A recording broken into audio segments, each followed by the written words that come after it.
বলছে একটি বস্তু বিক্রি করে 18% লাভ হয়, যদি লাভের পরিমাণ 14 টাকা হয় তাহলে বস্তুটি বিক্রয় মূল্য কত? তাহলে আমি ধরলাম সে 100 টাকায় বস্তুটা কিনেছে, তাহলে 18% লাভে মানে 118তে বিক্রি করেছে। আমাকে প্রশ্ন করেছে যে যে 18 যদি 14 টাকা লাভ হয়, লাভের পরিমাণ 14 টাকা, এখানে পার্থক্য কত? 18-এর পার্থক্য। কিন্তু আমাকে বলছে যে এই যে 18 মানেই বলছে 14 টাকা, 18 মানে যদি 14 টাকা হয়, আমাকে বিক্রয় মূল্য চেয়েছে। তাহলে এটা হচ্ছে আমার ক্রয় মূল্য আর এটা হচ্ছে আমার বিক্রয় মূল্য। তাহলে বিক্রয় মূল্য কত হবে? 118। তাহলে 118-এর মান কত? তাহলে আমার বিক্রয় মূল্য বেরিয়ে যাবে।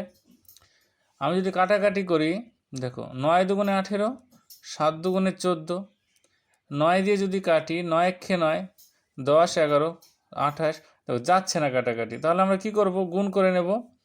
কার কার?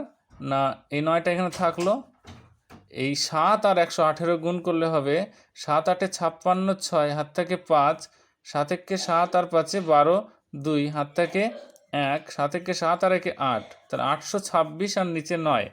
তাহলে 826 আর 9কে যদি আমি ভাগ করি, 826, 9, দেখো 9 নং 81, বিয়োগ করে 1, 6 নামলো, 9 একে 9, তাহলে বিয়োগ করে থাকে কত? 9 আছে কত হলে 16 হয়? 7 হলে এই 7 গেল ওপরে আর এই 9 আসলো নিচে, তাহলে 91 পূর্ণ 7-এর 9, এত টাকা হচ্ছে আমার বিক্রয় মূল্য। Option number B.